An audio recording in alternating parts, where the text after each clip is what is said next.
Family Devotion Philippians So we are 4:6. the Lopez family at kami ay mag-aaral ngayon ng Bible patungkol sa Philippians chapter 4 verse 6 prayer.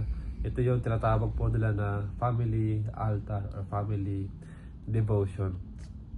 Kung saan yung isang pamilya ay nag-aaral ng Bible. Ito ay tinuro sa Bible sa Old Testament pa. At ganoon din ay tinuturo ni Apostle Paul sa New Testament. At ito ay obligasyon, unang-una ng mga magulang, particularly ng mga tatay. So, para mas makaabot pa kami ng maraming mabibless, kaluluwa na makakakilala sa Panginoon, ito ay minabuti namin i-record. Pero sa ngayon, ako muna yung may exposure. Saka na sila pagka buo na ang kanilang loob. Baka mabash. Okay, so my wife will read the text. This is how we do it. Philippians chapter 4 verse 6. Be careful for nothing, but in everything by prayer and supplication with thanksgiving, let your requests be made known unto God. Ayun. Thank you sa pagbasa ng ating text ngayong gabi. Okay, so we will study now, Anaya. We will study now. Alright, sabi dito,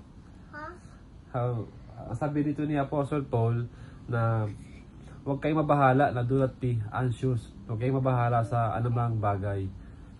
Kasi pagka tayo ay nag-worry, tayo ay may tatawag natin na anxiety na nauuso ngayon. Ibig sabihin, may mga bagay na nangyayari sa buhay natin na hindi natin kontrolado. Okay? At may mga bagay na paparating, is either disaster or mga problema na hindi natin inasahan or biglaan. Kaya tayo ay natataranta o kaya tayo ay nababalsa dahil hindi natin alam kung ano yung gagawin natin. At ang pagiging anxious, sabi nga ito, do not be careful for nothing, kasi sa ibang translation sabi diyan, do not be anxious. Sa Tagalog, huwag kayong mabalisa. Pagka kasi ikaw ay nababalisa, para kang hinahatak sa iba't ibang direksyon. Nagdadalawang isip ka, divided ang pag-iisip mo, unstable ka. Sabi nga sa James, a double-minded man is unstable in all his ways. At ang malala dito, in times of distress, sa oras na tayo ay balisa, sa oras na tayo ay nababagabag, sa oras na tayo ay nalilito, sa oras na tayo ay maraming iniisip, marami tayong ginagawang mga stupido na bagay na lalo nagpapalala sa sitwasyon natin. Hindi lang natin kontrolado, lumala pa lalo. Dahil nga ina-anticipate natin na sana yung mga gagawin natin, yung mga bagay na hindi natin alam kung ano yung resulta, ay makakabuti. Pero anong nangyari eventually, mas lalong napapasama. Akala natin mawawala yung mental stress, pero ang nangyari, mas lalo tayong na-stress. Okay? Sabi nito, be careful for nothing, dahil ito ay utos. Una, this is a command.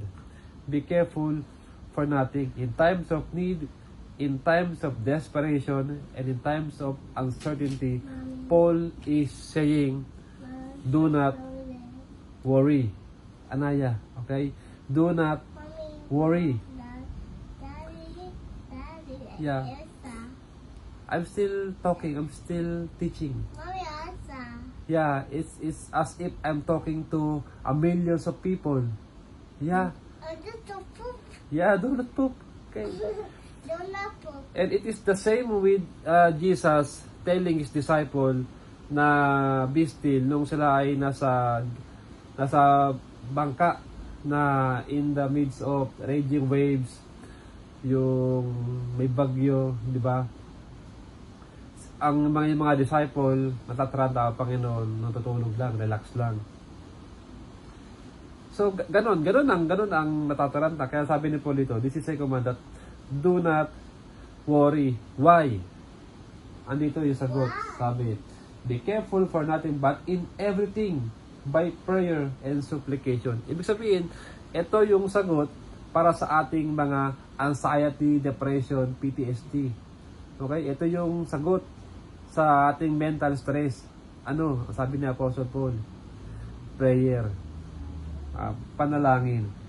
Ito yung binigay ng Diyos na paraan, na gabay o kagamitan para harapin o makasurvive sa anxiety na dinadanas natin. Okay? Sabi nito, verse 6, with thanksgiving. Okay. Be careful for nothing. Be careful for nothing, but in everything. So this is the scope of your prayer. Yeah. Ang panalangin natin, hindi lang basta panalangin lang, kundi ipapanalangin natin lahat. Okay?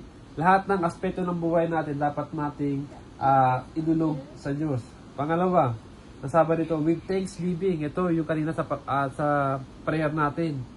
Sa opening prayer. Kailangan kapag nananalangin ka sa kahit anumang bagay, may pasasalamat. Okay?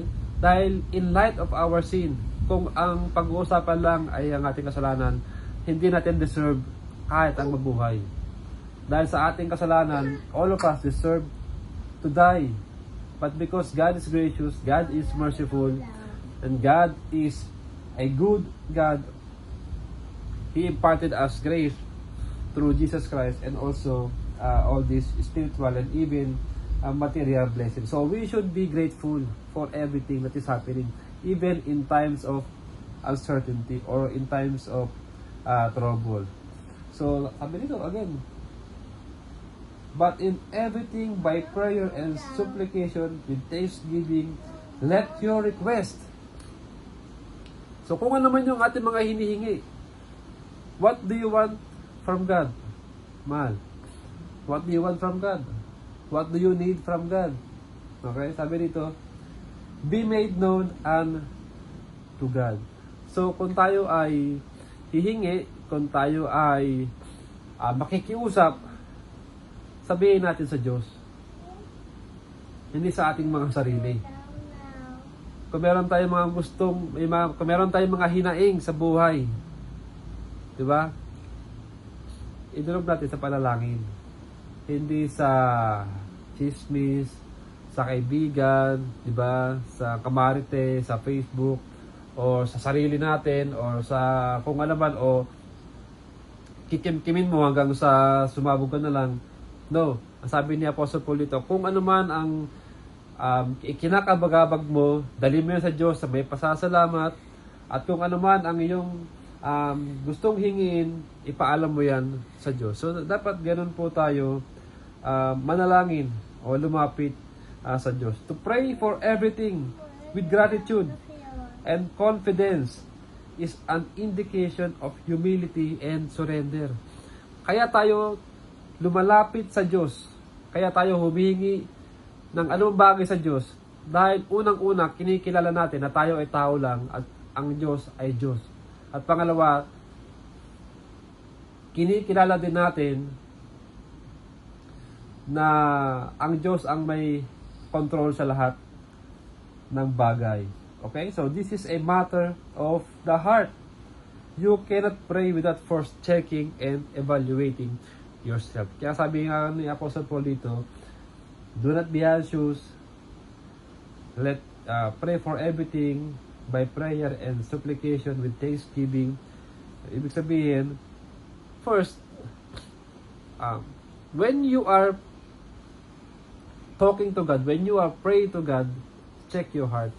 Kung tama ba talaga yung puso natin sa pananalangin, yung attitude natin sa pananalangin. Minsan kasi may mga bagay na what hinders us to pray properly, to pray with humility, is yung ating kasalanan, yung ating pride. Sometimes we give a grumpy prayer. Sometimes we are grumpy. Sometimes we are praying grudgingly. Sometimes we are praying. We're just murmuring, no, about many things. Okay, so when you are praying, always check your heart. What is your motive in coming to the throne of mercy. Okay? And acknowledge that we are not capable of solving anything and that God alone is the real deal. Ano man ang ating talento, ano man ang ating galing, ano man ang ating naabot sa buhay, o ano man ang ating koneksyon o impluwensya o kakayahan sa buhay na to, tanggapin natin na lahat ng to galing sa Diyos. Pero hindi porket meron tayo mga bagay na magaganda ay kaya nating isolve ang ating mga problema. Kailangan pa rin natin i-acknowledge na ang Diyos lang ang solusyon sa lahat ng bagay. And that will keep your feet grounded. You pray on your knees. Lastly, to overcome anxiety is to have a healthy and humble communication with God. To have a healthy and humble communication with God. Again, this is a matter of the heart, of checking your heart. Check your attitude and have confidence that God will bring everything to pass. So, sana sa aking mga nakikinig na asawa at anak at sa mga online na nakikinig at kung saan man ito makakarating, na wala tayong dapat ikabahala. Although normal ang mabahala, pero dapat wag tayong mabahala ng sobra dahil meron tayong Diyos na pwede nating lapitan. At ang Diyos na ating lalapitan ay malapit. Sabi nga, a broken and contrite heart, God will never despise. Ano man ang ating pinagdadaanan, just come to Jesus. All you who are weary and heavy laden, come unto me. So we just come to Jesus. Accept the reality that we can do nothing apart from Him, or without the power of the Holy Spirit. So that's all about prayer. Sana tayo po ay merong natutunan sa ating simpleng Bible study. 13 minutes. Do you have any question, my wife, about what we have studied?